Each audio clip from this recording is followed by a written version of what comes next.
करीब 500 साल पहले की बात है। कुरुक्षेत्र एक बड़ा मेजर पिलग्रिमेज सेंटर था। वहां पर एक बड़ा मेला लगा था सोलर एक्लिप्स के दिन, यानी सूर्य ग्रहण के दिन। गुरु नानक जी और उनके दोस्त भाई मर्दाना वहां उस मेले में गए थे। उस जमाने में एक बड़ी बिलीफ हुआ करती थी कि जब भी कोई सूर्य ग्रहण हो रहा है किसी को कोई खाना नहीं खाना चाहिए। अब जब गुरु नानक वहां पर गए तो उन्हें डियर मीट ऑफर करी गई, यानी हिरन का मांस ऑफर किया गया खाने के लिए। अब गुरु नानक जी कोई फर्क नहीं करते थे एक या दूसरे टाइप के खाने में, तो उन्होंने इस ऑफर को एक्सेप्ट कर लिया। इस मीट को रोस्ट किया जाने लगा खाने के लिए। लेकिन मेले में आए जब आसपास बैठे लोगों ने ये होते हुए देखा तो वो हैरान हो गए। सूर्य ग्रहण के टाइम पर कोई खाना पका रहा है, और वो भी कोई नॉर्मल खाना नहीं बल्कि मीट खाने लग रहा है। कुछ लोग बहुत गुस्सा हो गए, कुछ लोगों ने धमकियां देनी शुरू करी, कुछ लोगों ने कहा कि हम गुरु नानक को मार डालेंगे। आगे क्या होता है इसकी बात मैं वीडियो में आगे करता हूँ, लेकिन एक चीज समझने वाली है कि ये जो सुपरस्टिशंस है, ऐसे अंधविश्वास आज के दिन भी बड़े कॉमन है। स्पेशली जब कोई फर्जी बाबा इंग्लिश में बोलने लग जाए कि सोलर एक्लिप्स के दिन आपको नहीं खाना चाहिए, आपकी सेहत के लिए खराब हो जाएगा, तो और उसमें लोग विश्वास करने लग जाते हैं। लेकिन यहाँ अंधविश्वास कई तरह के हैं। कुछ लोग कहते हैं खाना नहीं खाना चाहिए, कुछ लोग कहते हैं बाहर नहीं जाना चाहिए, कुछ कहते हैं कि एक्लिप्स के टाइम पर पूजा नहीं करनी चाहिए, कुछ कहते हैं सोना नहीं चाहिए, कोई नया काम नहीं शुरू करना चाहिए। ढेरों ऐसी चीजें कही जाती है। कल दोस्तों एक सोलर एक्लिप्स है, तो मैंने सोचा ये बढ़िया मौका होगा इस इवेंट को साइंटिफिकली समझने का, इन सारे अंधविश्वासों को खत्म करने का। आइए जानते हैं आज के इस वीडियो में। Solar eclipse happens when the moon's shadow falls somewhere on the surface of Earth. And a lunar eclipse is the opposite, when the Earth's shadow falls on the moon. People thought some deity was angry that he would die. To witness a total solar eclipse is to experience fear, or at least a little. Throughout history, human affairs have been shaped by. अब दोस्तों अगर आप school गए हैं और school में थोड़ी science पढ़ी है तो आप सब जानते होंगे कि बेसिक रीजन क्या है सोलर इक्लिप्स और लूनर इक्लिप्स होने के पीछे। लेकिन स्कूल में कुछ चीजें हैं जो ढंग से नहीं समझाई जाती, जिसकी वजह से थोड़ा कंफ्यूजन पैदा होता है। अब हम सब जानते हैं कि मून जो है वो धरती के अराउंड रिवॉल्व करता है और धरती सन के अराउंड रिवॉल्व करती है। और सन का क्या है, सूरज की अपनी जगह स्टिल बैठा रहता है? नहीं, सन भी एक्चुअली में रिवॉल्व करता है मिल्की वे गैलेक्सी के सेंटर के अराउंड। इनफैक्ट सन के साथ साथ पूरा सोलर सिस्टम हमारा रिवॉल्व करता है मिल्की वे गैलेक्सी के अराउंड। अब एक सवाल आपके मन में यहाँ पर आएगा कि धरती क्यों गोल गोल चक्कर काटती रहती है सन का? इसके पीछे रीजन है कि हमारे सोलर सिस्टम का 99.8% मास सारा सन में ही है, और इतने मास की वजह से सन का बहुत ही स्ट्रॉन्ग ग्रेविटेशनल फोर्स है, और ये ग्रेविटेशनल पुल एक्ट करता है सारे प्लैनेट्स पर। लेकिन इस फोर्स की वजह से धरती सीधा ही जाकर सूरज से क्यों नहीं टकरा देती? इसके पीछे रीजन है कि धरती की अपनी खुद की स्पीड है, और ये जो स्पीड है धरती की, ये साइडवेज है सन के कंपैरिजन में। तो एक साइडवेज मोमेंटम मिल रहा है धरती को। वैसे स्पीड बड़ी तेज है, 67,000 माइल्स पर आवर, यानी 30 किलोमीटर एवरी सेकेंड। लेकिन यहाँ पर इस साइडवेज मोमेंटम की वजह से ये बैलेंस रहता है। अगर ये नहीं होता तो धरती जाकर सन से कोलाइड कर जाती। अब ठीक इसी तरीके से ही मिल्की वे गैलेक्सी के बीच में एक सुपर मैसिव ब्लैक होल है जिसका बहुत ज्यादा ग्रेविटेशनल पुल है, जिसकी वजह से सन गोल गोल चक्कर लगाने लग रहा है मिल्की वे गैलेक्सी के। इसकी बात वैसे मैंने ब्लैक होल्स वाले वीडियो में करी थी। एक सवाल जो आपके दिमाग में यहाँ पर आए कि ये जो हमारा मून है ये धरती के अराउंड क्यों चक्कर लगाने लग रहा है, ये सन के अराउंड क्यों नहीं चक्कर लगा लेता? लेकिन एक दफा सोचकर देखो, ये मून एक्चुअली में सिर्फ धरती के अराउंड ही चक्कर नहीं लगा रहा है। क्योंकि धरती गोल गोल सन के अराउंड घूमने लग रही है तो मून भी सन के अराउंड घूमने लग रहा है गोल गोल। बस फर्क ये है कि इसका ऑर्बिटल पाथ स्पाइरल है। अब इन्हीं सब गोल गोल चक्करों के बीच में कई बार क्या होता है, ये तीनों ऑब्जेक्ट्स एक स्ट्रेट लाइन में आ जाते हैं। अगर ये इस तरीके से स्ट्रेट लाइन में आए कि धरती इनके बीच में आ गई तो अर्थ की शैडो मून पर पड़ती है और हम लूनर एक्लिप्स इसे कहते हैं। अगर ये इस तरीके से स्ट्रेट लाइन में आए कि मून बीच में आ जाता है धरती और सन के, तो हमारे पर्सपेक्टिव से जब हम धरती पर बैठे होते हैं सूरज छुप जाता है मून के पीछे और हम इसे सोलर एक्लिप्स कहते हैं। ज्यादातर स्कूल में जो डायग्राम्स आपको दिखाए जाते हैं सोलर और लूनर एक्लिप्स के, वो कुछ इस तरीके से होते हैं। लेकिन इन सारे डायग्राम से कंफ्यूजन पैदा होता है। कंफ्यूजन ये कि मून तो हर महीने गोल गोल चक्कर लगाने लग रहा है धरती के। इस फ्रीक्वेंसी को अगर देखा जाए तो हमें हर महीने एक सोलर एक्लिप्स और लूनर एक्लिप्स देखने को मिलना चाहिए, है नहीं? सोचने वाली बात, हमें हर महीने क्यों नहीं देखने को मिलता सोलर एक्लिप्स और लूनर एक्लिप्स? इसके पीछे कारण बड़ा इंटरेस्टिंग है और प्रॉब्लम है हमारी 2 डायमेंशनल ड्रॉइंग्स। चीजों को अगर आप 3 डायमेंशंस में देखोगे तो आपको यहाँ पर पता चलेगा एक्चुअली में हो क्या रहा है। बात क्या है कि धरती का जो सन के अराउंड ऑर्बिट है वो जिस प्लेन पर है, और मून का जो धरती के अराउंड ऑर्बिट है उसका प्लेन अलग है। एग्जाम्पल से समझाता हूँ। मेरे पास यहाँ पर है एक गार्लिक जिसे हम धरती मानेंगे, एक छोटा सा टमाटर जिसे हम मून मानेंगे, और एक बड़ा सा संतरा जिसे हम सन मानेंगे। तो ड्राइंग्स देखकर आपको क्या लगता है कि ये सन है और ये धरती है, इसके अराउंड ये ऐसे ऐसे घूमने लग रही है गोल गोल, और मून जो है वो धरती के अराउंड ऐसे ऐसे गोल गोल घूमने लग रहा है। लेकिन रियलिटी में मून जो है वो इस प्लेन में नहीं घूम रहा है, वो एक टिल्टेड एक्सिस पे घूमने लग रहा है, वो ऐसे घूम रहा है गोल गोल। समझ रहे हो मैं क्या कहना चाह रहा हूँ? यहाँ पर एक टिल्ट है इसके प्लेन में। इसका मतलब है कि धरती के ऑर्बिट का प्लेन हॉरिजॉन्टल हुआ और मून के ऑर्बिट का प्लेन थोड़ा टिल्टेड ऐसे हुआ, और दोनों प्लेन्स के इंटरसेक्शन जिस पॉइंट पर होने लग रहे हैं वो सिर्फ 2 पॉइंट है यहाँ पर। एक वो पॉइंट यहाँ पर आता है और एक वो पॉइंट यहाँ पर आता है। ये जो 2 पॉइंट जब आ जाते हैं धरती के सामने एक स्ट्रेट लाइन में, तब हमें सोलर और लूनर इक्लिप्सेस देखने को मिलते हैं। अब एक प्रॉपर एनिमेशन देखो इसी चीज का। हाथ से दिखाते वक्त मैंने काफी एग्जैजरेट किया था इसका टिल्ट कितना ज्यादा है। रियलिटी में इसका टिल्ट सिर्फ 5 डिग्री का है। थैंक्स टू जैरेड ओवन इस एनिमेशन के लिए। It's tilted by about 5 degrees. This means that most of the time, the moon passes above or below the sun as seen from the Earth. We can map out 2 invisible points in space at which the moon's orbit crosses the ecliptic. We call these the lunar nodes. When they line up with the sun, Earth, and moon, that's when a solar eclipse or lunar eclipse will occur. इसमें आप देख सकते हैं कि ये काफी rarely होता है कि ये 2 पॉइंट्स एक्चुअली में स्ट्रेट लाइन में आ पाते हैं धरती और सन के बीच में। इसी रीजन से सोलर और लूनर इक्लिप्सेस काफी रेयर होते हैं। यहाँ पर एक छोटी सी रिक्वेस्ट है टीचर्स से कि अगली बारी 3 डायमेंशन में वो समझाने की कोशिश करें इन इक्लिप्सेस को, स्टूडेंट्स को भी ज्यादा बेहतर तरीके से समझ में आएगा। अब एक मिसकंसेप्शन जो काफी लोगों को यहाँ पर होता है कि अमावस्या की रात को ही लूनर इक्लिप्स कहते हैं। ये चीज गलत है। कुछ ऐसी रातें होती है जो नो मून नाइट्स होती है, जहाँ पर चांद बिल्कुल नहीं दिखता, और ऐसी रातें ऑलमोस्ट हर महीने आती है। इन्हें हम अमावस्या कहते हैं। इस डिफरेंस के पीछे एक बार फिर से कारण है मून के ऑर्बिट में जो टिल्ट होता है। हम सब जानते हैं कि जो रोशनी निकलती है वो सूरज से ही निकलती है। धरती की अपने आप में और चांद की अपने आप में कोई लाइट नहीं है। At any point of time sun की वजह से आधी धरती पर हमेशा रोशनी रहती है, जिसे हम दिन कहते हैं, और चांद पर भी आधा चांद हमेशा रोशनी में रहता है सन की वजह से। और इन सारी रेवोल्यूशंस के अलावा आप जानते ही होंगे कि धरती रोटेट करती रहती है अपने एक्सिस पर, जिसकी वजह से दिन रात में बदलता है और रात दिन में।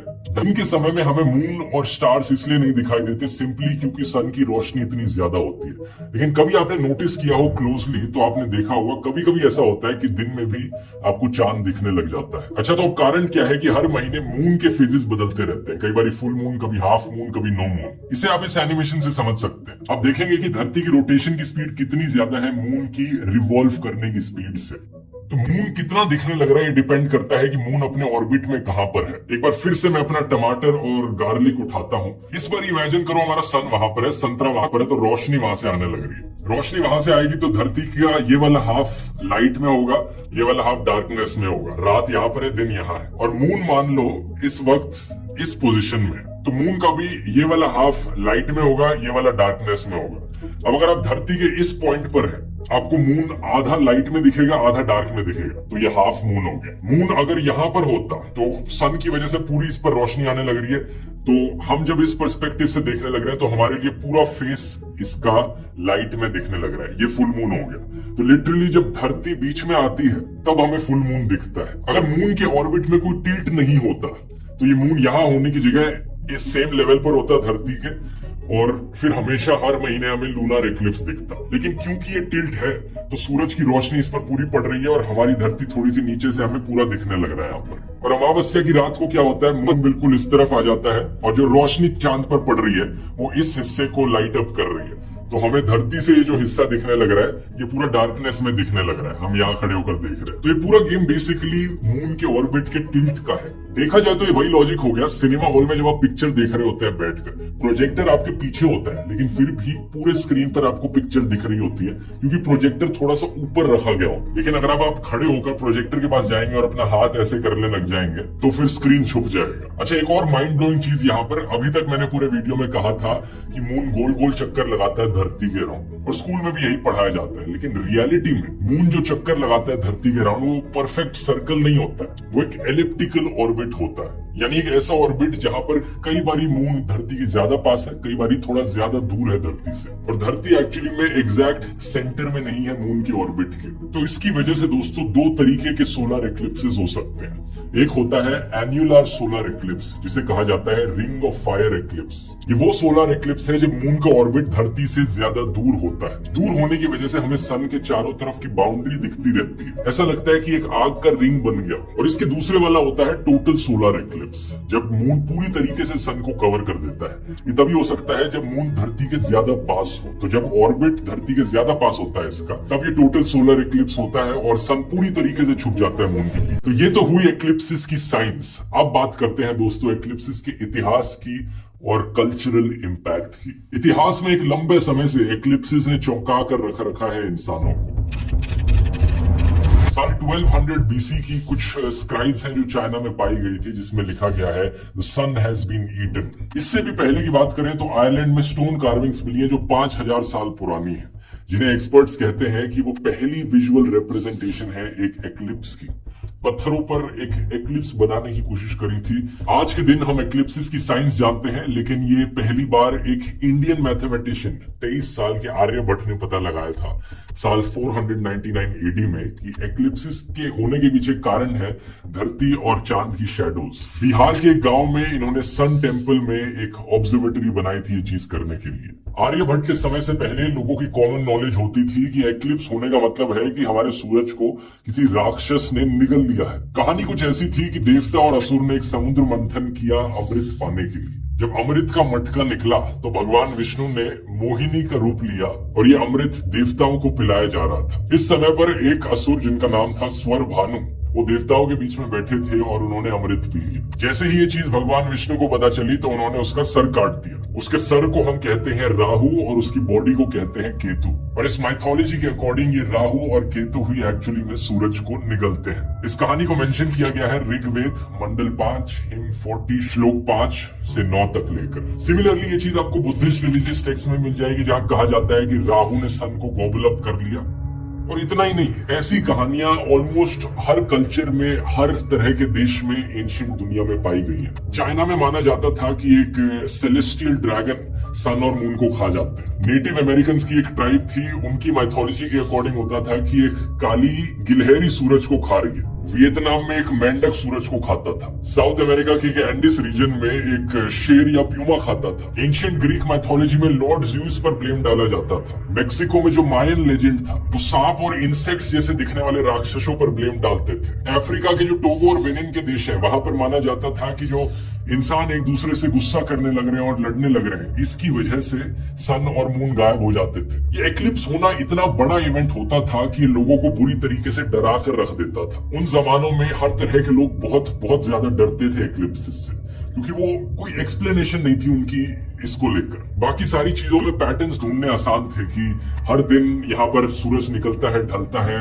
मून के ये अलग अलग फेजेस हर महीने रिपीट होते हैं। लेकिन एक्लिप्सिस के पीछे का पैटर्न इतना रैंडम था कि उन्हें लगता था ये अचानक से कभी भी हो जाते हैं। इस डर की वजह से ही ये सुपरस्टिशंस और मिथ्स बनी इन चीजों को लेकर। इस फेमस फोटो को देखिए जिसे एडवर्ड कर्टिस ने लिया था। ये दिखाती है नेटिव क्वाइक्यूटल ट्राइब नॉर्थ अमेरिका की एक्लिप्स पर एक डांस करने लग रही है। आग जलाई जाती थी, लोग शोर मचाते थे उस राक्षस को भगाने के लिए जिसने सूरज को निगल लिया है। कुछ जगहों पर लोग तीर कमान चलाते थे उस इमेजिनरी मॉन्स्टर को मारने के लिए। आज के दिन भी कई जगहें हैं साउथ अमेरिका में और एशिया में जहां पर लोग मटके बजाते हैं, थालियां बजाते हैं, क्योंकि उनका ऐसा विश्वास है कि इससे सोलर एक्लिप्स जिस मॉन्स्टर की वजह से होने लग रहा है वो चला जाएगा। अब फास्ट फॉरवर्ड करें साल 1500 पे, तो ऐसे ही सुपरस्टिशंस गुरु नानक के टाइम में भी बड़े कॉमन थे। अपनी शुरू की कहानी पर वापस आए तो जैसा मैंने बताया था, कुछ लोग मारने की धमकियां देने लग गए थे गुरु नानक को जब उन्होंने मीट खाई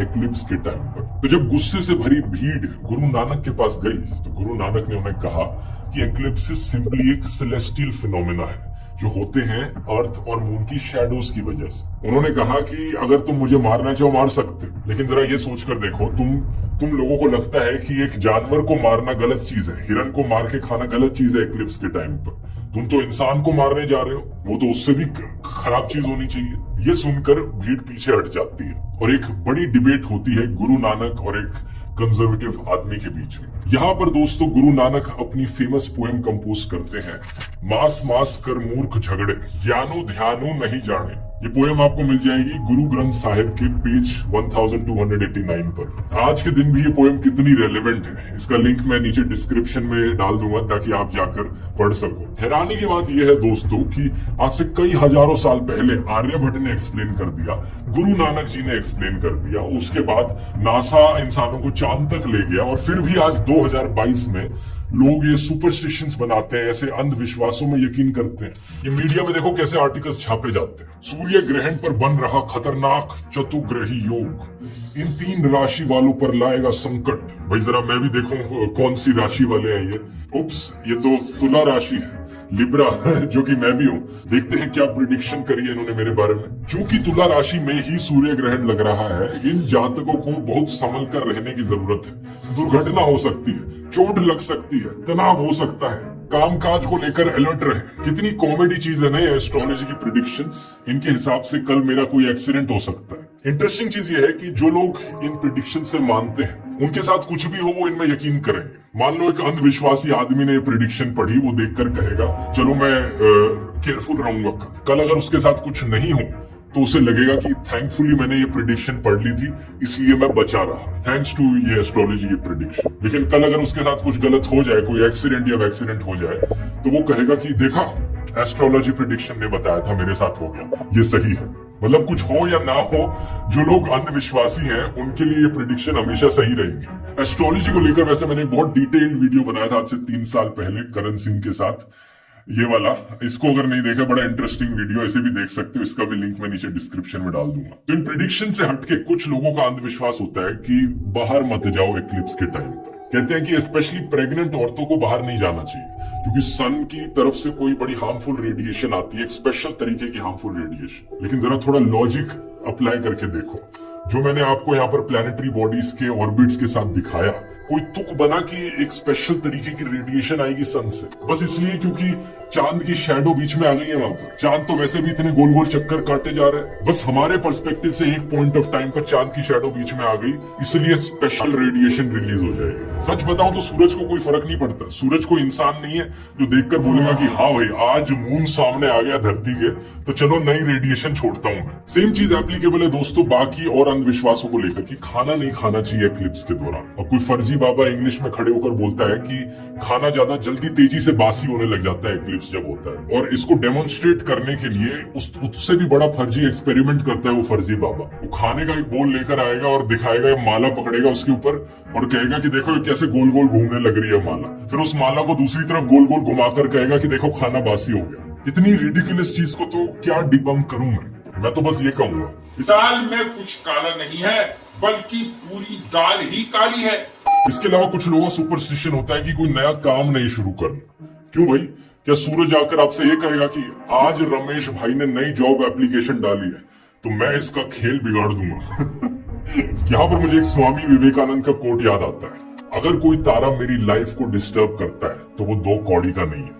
तुम देखोगे कि एस्ट्रोलॉजी और ये सब मिस्टिकल बातें आमतौर पर एक कमजोर दिमाग की निशानी है, इसलिए जैसे ही ये दिमाग में घर करने लगे तुम्हें एक अच्छे वैद्य को दिखाना चाहिए, बढ़िया खाना खाना चाहिए। इसके अलावा एक एडवाइस दिया जाता है कि सूरज की तरफ मत देखो जब सोलर एक्लिप्स होता है। तो ये एक्चुअली में एक ऐसा एडवाइस है दोस्तों जो सही है और इसके पीछे साइंटिफिक रीजनिंग मौजूद है। स्कूल में याद होगा आपने वो एक्सपेरिमेंट किया होगा, लेंस को जब आप पकड़ते हो और पेपर नीचे रखते हो, सूरज की किरणों की वजह से लेंस से सन की रेस कॉन्वर्ज हो जाती है और पेपर को जलाना शुरू कर देती है। अब बात क्या है, हमारी आंखों में भी ऐसी ही एक लेंस है दोस्तों। अगर हम सन की तरफ डायरेक्टली देखते हैं तो अल्ट्रा वायलेट रेज हमारी सन में पड़ती है और वो कॉन्वर्ज कर जाती है और हमारी आंखों के पीछे रेटिना को डैमेज कर देती है। इसे सोलर रेटिनोपैथी कहते हैं। सेम चीज होती है जब आप अपने कैमरा को सन की तरफ पॉइंट करते हो बिना कोई फिल्टर लगाए, तो कैमरा की लेंस एक्चुअली में रेज को फोकस कर देती है कैमरा के सेंसर पर। तो अक्सर कैमरा, पुराने कैमराज में जो सेंसर होते थे वो खराब हो सकते हैं इसकी वजह से। तो ये जो लॉजिक है कि सोलर इक्लिप्स को कभी भी अपनी नेकेड आई से मत देखो, ये हर समय एप्लीकेबल है। सूरज को कभी भी जब सूरज ऊपर होता है उसे अपनी नेकेड आई से मत देखो, लेकिन ये स्पेशल एडवाइजरी